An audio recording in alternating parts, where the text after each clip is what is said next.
بسم اللہ الرحمن الرحیم۔ بخاری شریف جلد دوم باب 52 شہادت کی خواہش کے جواز کے بیان میں۔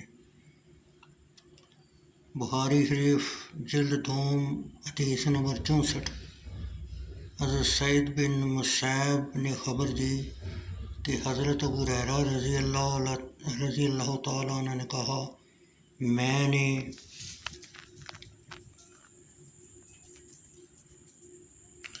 نبی اکرم صلی اللہ علیہ وسلم کو فرماتے سنا ہے،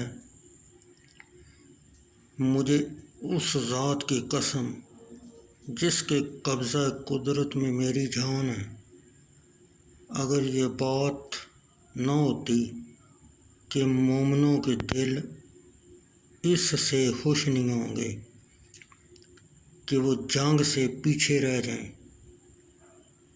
اور نہ ہی میں سواریاں پاتا ہوں کہ میں ان کو اس پر سوار کروں، یعنی نہ ہی ان کے پاس اسباب ہیں کہ وہ جنگ پر جائیں، اور نہ ہی میرے پاس، تو میں کسی سریہ زیادہ سے زیادہ 400 آدمیوں کا چھوٹا لشکر سے پیچھے نہ رہتا جو اللہ کی راہ میں جنگ کرتا ہے۔ اس ذات کی قسم جس کے دست قدرت میں میری جان ہے، میں چاہتا ہوں کہ میں اللہ کی راہ میں شہید کر دیا جاؤں اور پھر زندہ کیا جاؤں، پھر اللہ کی راہ میں شہید کر دیا جاؤں، پھر زندہ کیا جاؤں، میں پھر اللہ کی راہ میں شہید ہو جاؤں، پھر زندہ کیا جاؤں، اور میں پھر اللہ کی راہ میں شہید ہو جاؤں۔ حدیث نمبر 65۔ بخاری شریف جلد دوم۔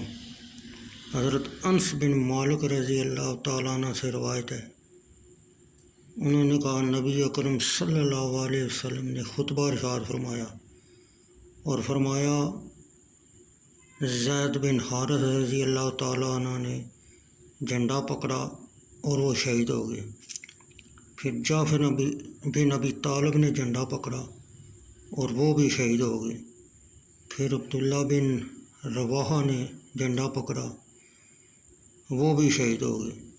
پھر خالد بن ولید رضی اللہ تعالیٰ عنہ نے بغیر میر لشکر بنائے جانے کے وہ جھنڈا پکڑ لیا اور ان کو اللہ تعالیٰ نے فتح عطا فرمائی، اور آپ نے فرمایا، ہمیں یہ خوشی نہیں کہ وہ ہمارے پاس ہوتے ہوئے ایوب سختیانی نے کہا، یا آپ نے فرمایا، ان کے لیے یہ بات باعث مسرت نہیں تھی کہ وہ ہمارے پاس ہوتے، اور یہ فرماتے ہوئے آپ صلی اللہ علیہ وسلم کی آنکھوں سے آنسو بہہ رہے تھے۔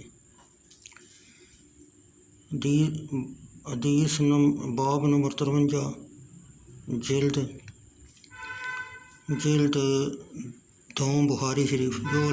جو شخص اللہ کی راہ میں سواری سے گر جائے تو وہ مجاہدین میں سے ہے، اس کی افضل کے بیان میں۔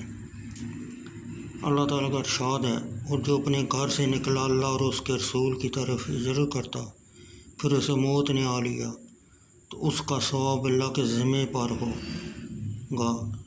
سورہ نساء 100۔ اور وقع بمعنی واجب۔